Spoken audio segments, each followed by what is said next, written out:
అంగన్వాడీ కార్యకర్తల సమ్మె తీవ్ర రూపం దాల్చుతోంది. ప్రభుత్వం ఎస్మా ప్రయోగించడాన్ని నిరసిస్తూ తిరుపతిలో జీవో కాపీలను తగలబెట్టారు. పాత మున్సిపల్ ఆఫీస్ ముందు అంగన్వాడీలు, సిఐటియు నేతలు ఆందోళనలో పాల్గొన్నారు. మరిన్ని వివరాలు మా ప్రతినిధి దామోదర్ అందిస్తారు.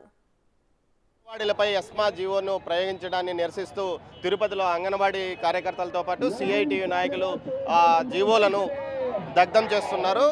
ముఖ్యంగా ఏదైతే అత్యవసర సర్వీసుల్లో విధించాల్సిన ఎస్మా చట్టాన్ని ఈ విధంగా అంగన్వాడీ కార్యకర్తలపై నిరసించడాన్ని తీవ్రంగా నిరసిస్తున్నారు. నిన్న ఏదైతే ఎస్మా చట్టాన్ని ప్రయోగించిన వెంటనే 6 నెలల పాటు ఎలాంటి సమ్మెలు అంగన్వాడీలు చేయకూడదంటూ ప్రభుత్వం విధించింది. దీంతోపాటు అంగన్వాడీలు దీక్ష చేస్తున్న స్థలానికి చేరుకున్న సిడిపిఓలు పెద్ద ఎత్తున అక్కడికి వచ్చి నోటీసులు కూడా అందించిన పరిస్థితి. అయితే నోటీసులు తీసుకున్న తర్వాత తాము ఎట్టి పరిస్థితుల్లోనూ తమ కోరికలు ఏవైతే ఉన్నాయో, ముఖ్యంగా కనీస వేతనం 28,000 అమలు చేయాలి సుప్రీంకోర్టు తీర్పు ప్రకారం, అదేవిధంగా పూర్తి స్థాయిలో తమ డిమాండ్లను పరిష్కరించాలంటూ కూడా వాళ్ళు పెద్ద ఎత్తున నినాదాలు చేశారు. ఈ నేపథ్యంలో మనం ప్రస్తుతం తిరుపతిలోని పాత మున్సిపల్ కార్యాలయం ఎదుట ఆందోళన చేస్తూ జీవో కాపీలను దగ్ధం చేస్తున్న అంగన్వాడీలను మనం చూడవచ్చు. ఈ సందర్భంగా వారు పెద్ద ఎత్తున ప్రభుత్వానికి వ్యతిరేకంగా నినాదాలు చేస్తున్న పరిస్థితి. మరోవైపు ముఖ్యంగా పూర్తి స్థాయిలో తమ ఆందోళనను కొనసాగిస్తాము.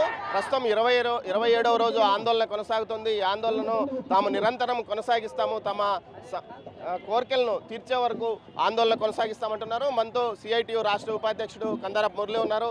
చెప్పండి, ఇప్పుడు జీవో కాపీలను దగ్ధం చేశారు. అయితే ఎస్మా ప్రయోగించడమే చట్ట విరుద్ధమని మీరు అంటున్న నేపథ్యంలో ప్రభుత్వం ఇది అత్యవసర సర్వీసుల కిందకు వస్తుందని కూడా నిన్న సిడిపిఓ వీరికి చెప్పిన పరిస్థితి ఎలా ఉందంటారు? ఇప్పుడు ప్రభుత్వం అత్యవసర సర్వీస్ అన్న తర్వాత అత్యవసరంగా వీళ్ళ సమస్యలను పరిష్కారం చేయడం మానేసి ఇప్పుడు ఎస్మా చట్టాన్ని ప్రయోగిస్తే దాని అర్థం ఏంటి?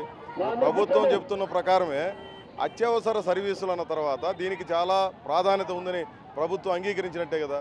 కాబట్టి ప్రభుత్వం అత్యంత ప్రాధాన్యత కలిగినటువంటి ఈ సమస్యను పరిష్కారం చేయకుండా 26 రోజుల పాటు సాగదీస్తూ ఏమీ పట్టించుకోకుండా వ్యవహరిస్తూ ఉందని అంటే ప్రభుత్వానికి బాధ్యత లేదని చాలా స్పష్టంగా అర్థమైపోతుంది. అందుకనే మేము పదే కోరుతున్నది ఏమంటే ఈ సమస్య పరిష్కారానికి ప్రభుత్వం చిత్తశుద్ధితో ప్రయత్నం చేయకుండా రాబోయే రోజులకి ఎవరు పోరాటాల్లోకి రాకుండా ఉండడం కోసం ఈ ఎస్మా ప్రయోగం తప్ప అంగన్వాడీలని ఏదో బెదిరించి లేదంటే భయపెట్టి వాళ్ళని డ్యూటీల్లో చేరిపోతారని చెప్పి భ్రమల్లో ఈ ప్రభుత్వం ఎస్మా కాదు, ఇంకెట్టాటి 100 రకాల ప్రయోగాలు చేసినా ప్రజలేమీ వీటన్నిటిని అంగీకరించే పరిస్థితి లేదు. రోజుకి జగన్మోహన్ రెడ్డి ప్రభుత్వం అనుసరిస్తున్న విధానాలు చాలా అన్యాయంగాను అధర్మంగాను ఏమాత్రం అప్రజాస్వామికమైనటువంటి పద్ధతిలో కొనసాగుతున్నాయనే దానికి ఇదొక పరాకాష్ట ఎస్మా ప్రయోగం. ఉద్యమాలు చేస్తుంటే ఎస్మా ప్రయోగం చేసి లేదంటే ఏమాత్రం వాళ్ళకి బాధ్యత లేకుండా తమ బాధ్యత రాహిత్యాన్ని కప్పిపుచ్చుకోవడానికి ఆడుతున్నటువంటి డ్రామాని మేము తీవ్రంగా వ్యతిరేకిస్తున్నాం. అందుకని వీటి పట్ల కఠినంగా ఈరోజు అంగన్వాడీలు ఉన్నారు. ఈ ప్రభుత్వ వైఖరికి నిరసనగా పెద్ద ఎత్తున వాళ్ళందరూ భాగస్వాములు అవుతున్నారు. ఏమాత్రం వాళ్ళు సంశయం లేకుండా ఈ పోరాటాల్లో ద్విగుణీకృతమైనటువంటి ఉత్సాహంతో పాల్గొంటున్నారు. ఈరోజు రాష్ట్ర వ్యాప్తంగా పిలుపునిచ్చారు.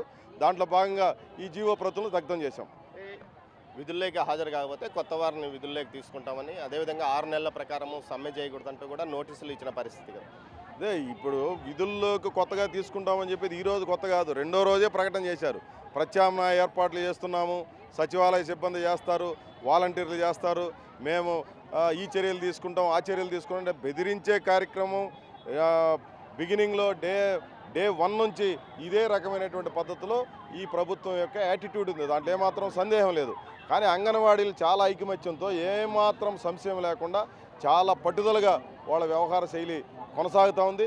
ప్రభుత్వం దాన్ని అర్థం చేసుకోవాలి. 1,00,000 మంది ఇంత పట్టుదలగా చేస్తున్నటువంటి ఉద్యమాన్ని జయప్రదం చేయాల్సిన సీరియస్గా నడుస్తున్నటువంటి ఈ పోరాటాన్ని వాళ్ళు పరిగణలోకి తీసుకోండి. ఇంత జయప్రదంగా జరుగుతున్నటువంటి పోరాటం పట్ల ముఖ్యమంత్రి నోరే తెరవలేదంటే, ఇంతవరకు కనీసం వ్యాఖ్యానం చేయలేదంటే, ఆయన నేనున్నాను విన్నానని రోజు చెప్పాడు కదా ఎన్నికలకు ముందర. ఇప్పుడు ఏమైపోయినాడు? ఇంత 1,00,000 మంది గగ్గోలు పెడతా ఉంటే 33 లక్షల మంది లబ్ధిదారులు ఇబ్బందులు పడతా ఉంటే ఎక్కడున్నావు? ఏమేమి వింటాడో నువ్వు, ఏం పట్టించుకుంటాడో నువ్వు? చీకటి చట్టాలని తీసుకొని వచ్చి దుర్మార్గమైనటువంటి చట్టాలను తెచ్చి సామాన్యుల్ని, సాధారణమైనటువంటి వాళ్ళని, అమాయకులైన మహిళల మీద ఇవి చేయడం ఏమి న్యాయమని మేము అడుగుతున్నాం. కాబట్టి తక్షణం పరిష్కారం చేయాలని కోరుతున్నాం.